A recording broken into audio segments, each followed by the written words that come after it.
Hello, BookTube. Several of you, the bag nuts among you, wanted a Bag Tuesday update yesterday, and I did not give one. Yesterday was not an ideal day for making videos for a couple of reasons. Oh my god, Frida's being so cute. Oh my god, look at that. It was not an ideal day for making videos for a couple of reasons.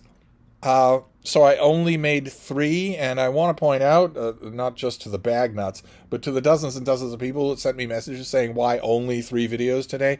I want to point out how spoiled you are and how weird this parasocial relationship is. Okay, someone making a minimum of 5 videos a day is absolutely freakish. It was one thing if you're some sort of podcaster or something or other who makes a 2-hour-long episode every day and breaks it up into videos for consumption on YouTube and for lots and lots of money. But somebody on his fainting couch, just an old coot, making 5 videos a day, and you're thinking that's the bare minimum? So on this channel, I used to make 1 video a day. Okay, I made 3 videos yesterday and didn't hear the end of it from people wondering if everything's all right. Why are there so few videos, etc., etc. But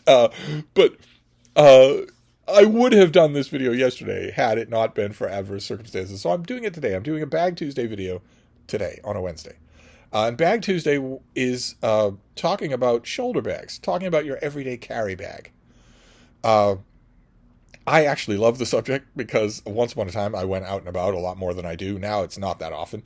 But my shoulder bag that I was using 2 years ago or something like that, a cloth shoulder bag, was starting to undergo destruction. It was starting to die. And the destruction was utterly unavoidable because that bag's shoulder strap was actually sewn onto the cloth of the bag.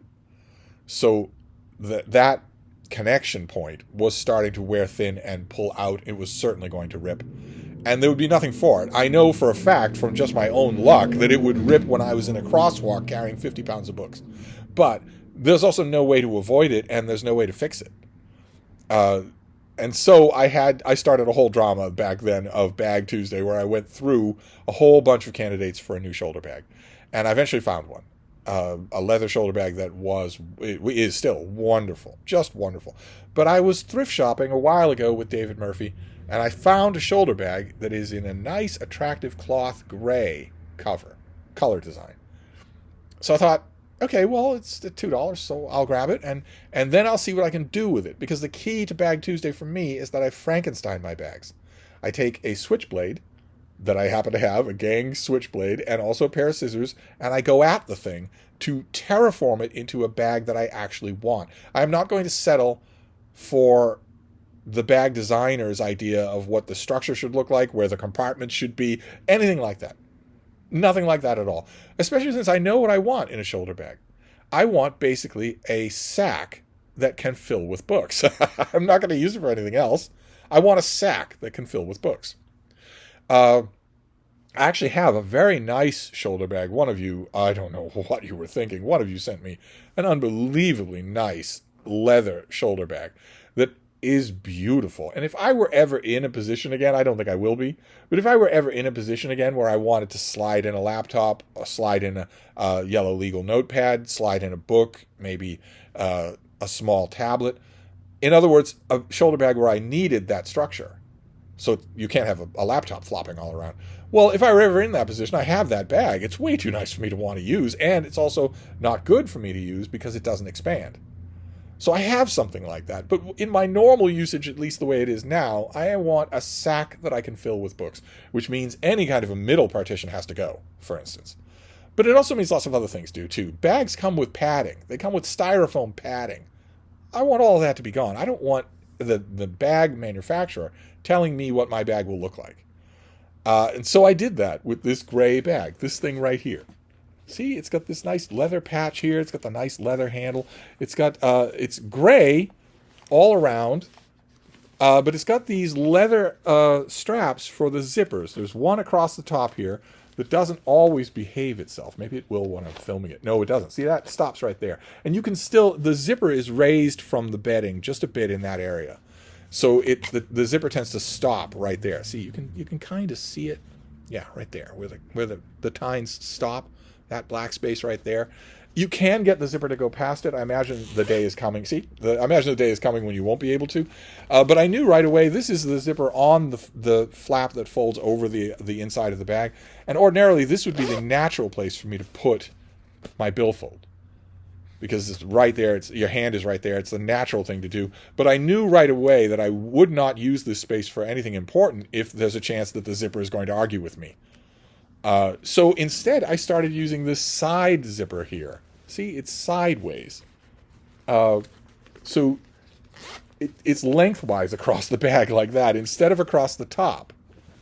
If you can see, it's lengthwise inside the bag as opposed to across the top on the outside.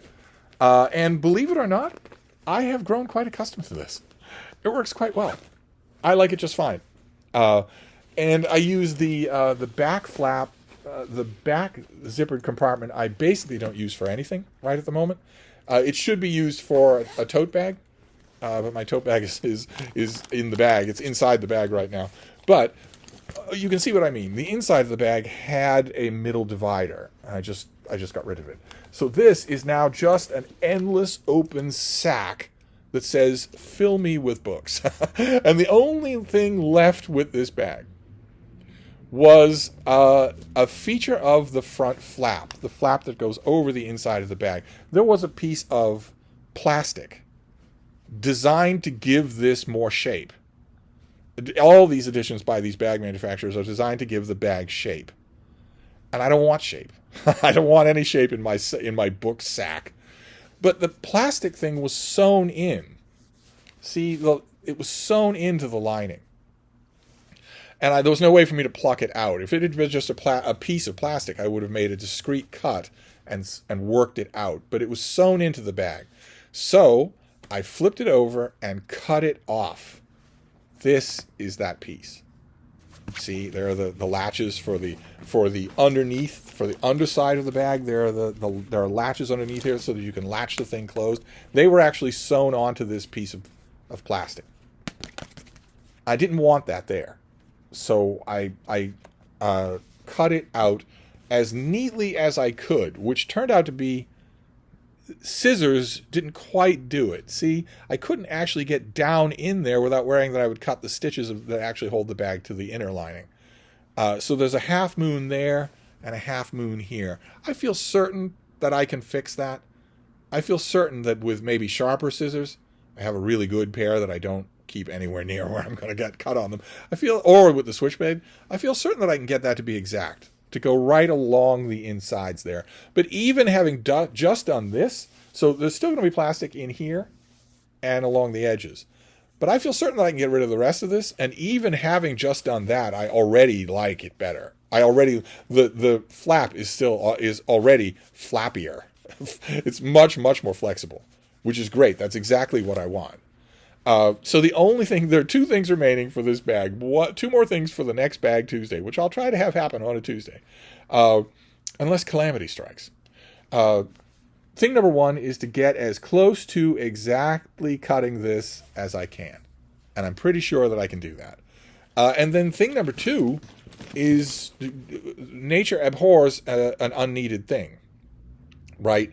And one of the things in this bag that's now completely unneeded is these bottom